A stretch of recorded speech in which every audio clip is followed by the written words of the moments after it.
Good morning, students. So, in the last lecture, we have discussed about the software engineering. Why do we study software engineering, and what makes it different from the computer science and engineering? Today, we will be discussing about program and software. We are going to differentiate these two with the help of certain parameters so that our concept of a software is better clear and we can understand it properly. So let's start with, what do you mean by a program? A program is a set of instructions written in a programming language used to execute for a specific task or particular functionality. Fine, it is a set of instructions for a particular purpose. Further, you can say, I'll just summarize the points quickly. A program does not have further categorization. What do you mean by this is, a program is simply written for a particular task. You do not have any subdivisions. But if I say, what about a software?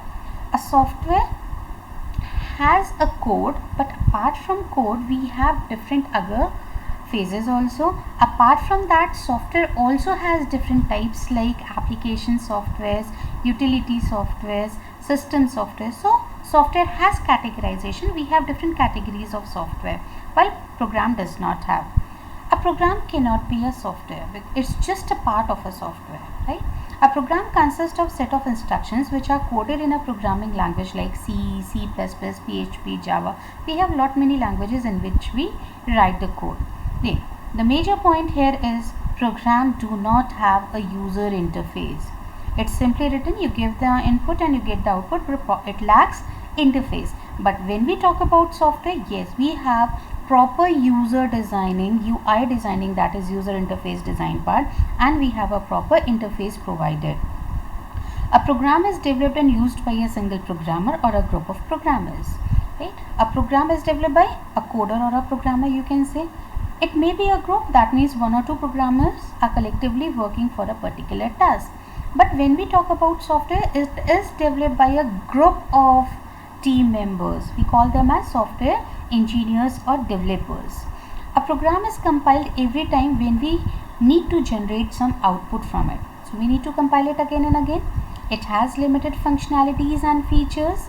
Program functionality is dependent on compiler. Remember this. While software depends upon operating system.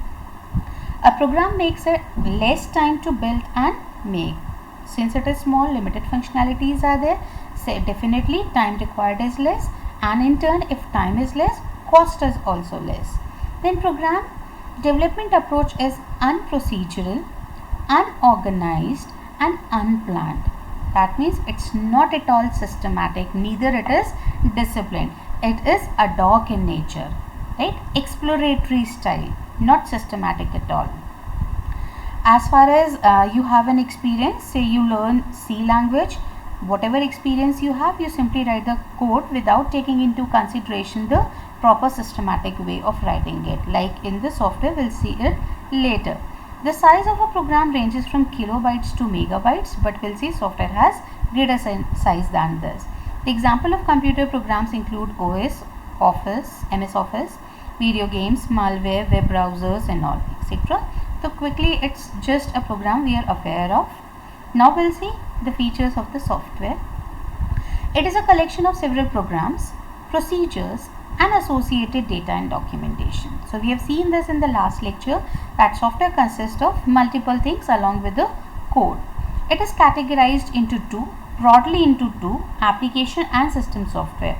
But we'll see later it is actually three, application, utility and system softwares. We'll do it in the later classes. Software can be a program. Software consists of bundles of programs and data files. Okay? Every software has a dedicated user interface, maybe in the form of a command prompt or in the graphical format. It is developed by either single programmer or a group of programmers, that is team of members, depending upon the size and complexity of the project. If it is small, okay, one or few members are sufficient. But if it is large and complex, definitely hundreds or thousands of people work on a single software also. The whole software is compiled tested and debugged during the development process.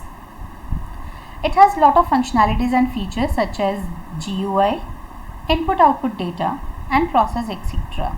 Software functionality is dependent on operating system. System takes relatively more time to build as compared to the program. Software development approach is systematic, organized, very well planned and disciplined. We have seen this and we'll do it. Once you study the software in detail, the phase development approach, you will find that it's how well organized and planned it is. The size of a software ranges from megabytes to gigabytes. That means size is definitely more. And examples include Microsoft Word, Excel, VLC, Media Player and so many softwares. Like you think of anything and we have a software for that, right? So this is the basic difference between program and a software, just the basic which I am talking about. But there is a proper way of representing the differences. Let's talk about when we have to differentiate something. Then we first of all we have to use this tabular format and we must specify all the parameters on the basis of which we are going to compare them. Though these are the same points which are being written in the previous slide, but we have here the proper parameters and the corresponding points for both of them. So I'm just quickly we have done it. No need to revise it. You can go through it once. So in this way you will know how to attempt a theoretical paper also. Right? So again we have done. So parameter, I can quickly say the description. What do you mean by a program and a software?